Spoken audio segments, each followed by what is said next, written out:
Come on, George, bring it home.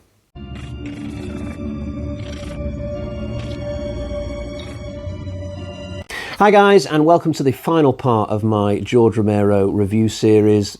For now, that there are rumours of a potential 7th film called Road of the Dead, which apparently Romero wrote before he died, but whether this project will ever see the light of day, I don't know. But for now, Survival of the Dead is the final film in this franchise, and I've got quite an interesting history with it. I bought this film secondhand in 2010, and I ended up watching it in the 3-day gap between my wedding and my honeymoon. I can't remember why, but when I got married in June of 2010, there was 3 days to wait before our flights left. And in that little space of time, I watched Survival of the Dead and Apocalypto, 2 films that I don't really like. And looking back, I wish that I'd watched better films in that little time period, but whatever. I just found Survival of the Dead pretty boring, to be honest, and nowhere near the quality of Romero's earlier films. So I put the film aside and I didn't watch it again for probably over 10 years. Now, I've got a relative. He's the son of my wife's sister. I don't know what that makes him to me, but he comes around to stay with us from time to time, and when he does, I let him pick a film out of my collection and we'll watch it together. And if he stays for 2 nights, we'll do this 2 nights running. It's always him picking the film because he's the guest. I let him pick, you know what I mean? But even though I've got a collection of roughly 500 films and I'm really proud of my collection, as far as I'm concerned, like, all the films in it are really good. This guy, he's got a knack of just picking out a film in my collection that I don't actually really like, but I just haven't got around to getting rid of it yet. He does it every single time. And this one time he came over, he picked Tron Legacy, and I think my first reaction was, Jesus, that's still in my collection? I meant to get rid of that. It was like a 50p pickup and I didn't like it, and it meant to go in the bin. How did it get in my collection? The night after I had to sit through bloody Tron Legacy again, he picked out Survival of the Dead, and at this point I was like, kid, you're killing me. Come on, I've got like all the Screams, all the Friday the 13th, all the Halloweens, Jaws on 4K. Survival of the Dead, come on. But, you know, I had to sort of just let him have his pick. So we ended up watching Survival of the Dead, and to my surprise, I enjoyed it a little bit more second time around. I discovered that this film is actually quite amusing. If you're watching it with somebody else, you can have a few laughs with it. There are some funny moments in this film. I didn't do a complete 180 with this film. I don't love it now or anything like that, but I actually quite enjoyed it on second viewing with, you know, having somebody with me. So I had a little bit of optimism coming into this third viewing of the film for the purpose of this review, that I wasn't going to have a bad time or anything like that. If anything, this next viewing has just come a bit too quickly, because I think it was only a year or 2 ago that I watched it with that kid. So what have we got storyline wise with this? Well, this film takes place in the northeast of America, somewhere near Pennsylvania, but probably more towards the coast. So we've got this group of soldiers who are running around just after the outbreak. I think this film takes place six days after the outbreak. So chronologically, it's probably the 4th film out of 6. I think after this, we've only got Day of the Dead and Land of the Dead still to come. These soldiers are intending on going north at the start of this, but they change direction towards the coast because they hear about this tiny little island off the coast of Delaware, which might be a good place for them to hole up. So they head over there. But this island has got a few squabbles going on it, because it's only a small island. It's only got room for 2 families, really, and one of them wants to keep all the zombies alive in chains, just in case a cure comes about, whereas the other family, they just want to kill all the zombies. And these 2 families are basically at war over these issues. I don't think they've ever liked each other anyway. So not only are they going head to head, we've also got these soldiers about to turn up. So it could be quite a little bit of a battle on this island, and zombies are in the mix as well. On paper, it doesn't sound like a bad film. It's a story with a bit of potential, but could George Romero do great things with it?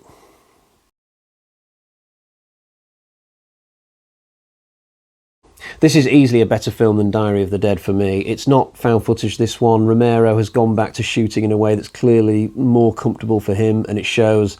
I was invested in the main characters in this one very, very quickly, which is a stark contrast to my experience of Diary of the Dead.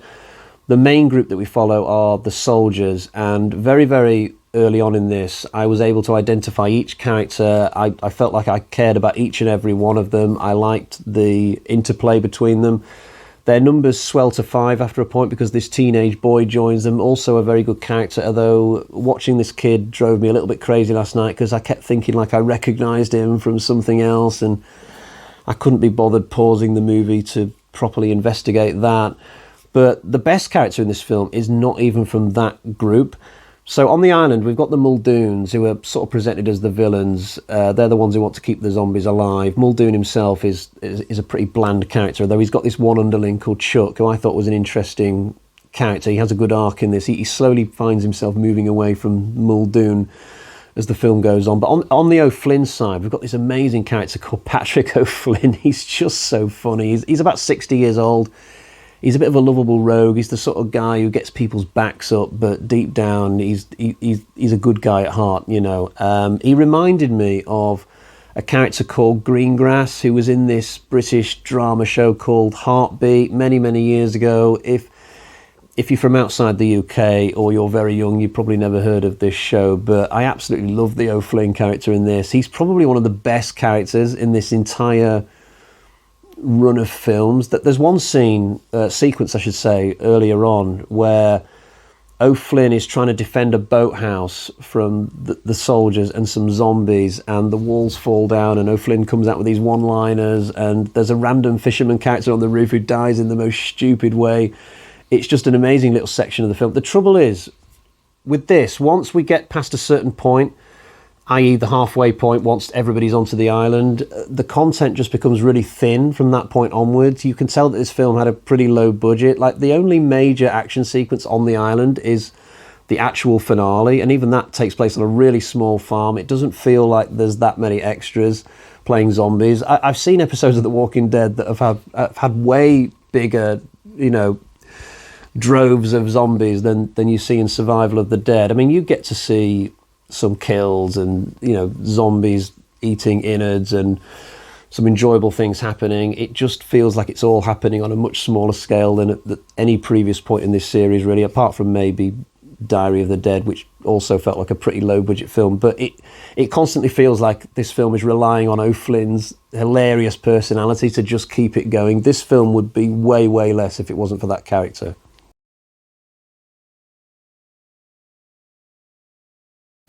The one female character in the group of soldiers just so happens to be a lesbian, and the film constantly likes to remind you of this. It doesn't feel like we can go more than 5 minutes without some kind of reference to the fact that Tomboy, as she's known, likes other women. It's a little bit overdone. There's even a dodgy scene early on where Tomboy is fingering herself in a Jeep with her male colleagues not too far away. It doesn't feel like the classiest representation, I've got to say, although Tomboy has a really sweet friendship with this character called Cisco, who clearly has a little bit of a thing for her, but obviously it's never going to happen. But later on, when Cisco dies, spoiler alert, Tomboy gets really emotional about it and admits to Cisco as he's dying that he's finally made her feel some love for him. She doesn't suddenly fancy him or anything like that, but she feels some love for him suddenly in his moment of dying that she never expected to feel, and I kind of felt like that moment was really tender and sweet. The other main female character in this movie, I can't think of her name, but she's O'Flynn's daughter, and she's kind of set up to be somebody who's going to be like one of the main players in this whole story. But then suddenly, halfway through this, we're with some other characters in a field somewhere, and O'Flynn's daughter suddenly turns up on a horse, but she's dead. That was a really creepy moment. I didn't expect that. Remember, in Romero's zombie world, zombies like to do things that are familiar to them, and clearly this character liked to ride horses when she was still alive. So now that she's dead, she's just riding around on a horse, seemingly in some kind of loop. I just thought that was really cool. The film doesn't take it to its full potential. I think it would have been cool if we'd had more scenes where characters have been doing things and suddenly you just see the horse in the background. Like, it might have been difficult to film. We could also have had a scene at night maybe where characters have been trying to get to sleep and suddenly you'd hear the galloping of this horse somewhere in the dead of night. That could have been quite scary, but I've got to give credit for the idea at least. Unfortunately, this does lead me to a little bit of a criticism as well, because the Muldoon character somehow doesn't know that O'Flynn has twin daughters, because it turns out that the girl we're seeing on the horse is not actually the main woman we've been spending time with previously. It's her twin sister, which is a little bit of a cop-out, but somehow Muldoon doesn't know that there are twins on this island, even though the two families supposedly have lived really close by to each other for like decades or something. But the absolute worst scene in this film comes near the beginning. So there's a scene where the soldiers go into the woods and they see these like zombie heads on poles. Turns out these like yokels have set this up, and the soldiers kill them for that. But this effect that you get of alive zombie heads on poles, that the heads are just going like this, it's absolutely terrible. Honestly, it looks like the sort of CGI that would have been really early on in the world of CGI, and it just doesn't look very good. It looks like a really early version of like Doom on the Amiga or something, with those really flat 2D graphics that just look really terrible nowadays. When I'm watching this scene, I'm just thinking to myself, George, just skip to the next scene as quick as you can. People, you really don't want to linger on this, George. Don't let people see this for too long. I can imagine people watching this scene early on in this, and just, it really puts them on the wrong side with this movie, and they might be in the wrong mindset to enjoy the rest of this, I think. But if you've not seen this, I'd implore you to at least get past this scene and just give the movie a chance, because there's nothing as bad as this early bit of dodgy CGI. But the thing is, this scene wasn't even necessary. It's not required for the plot. It's just some cool little side moment in the woods that's of no relevance to anything. So it could have easily been replaced with something that didn't need all this bad CGI. So I don't really truly understand George's thinking on this one.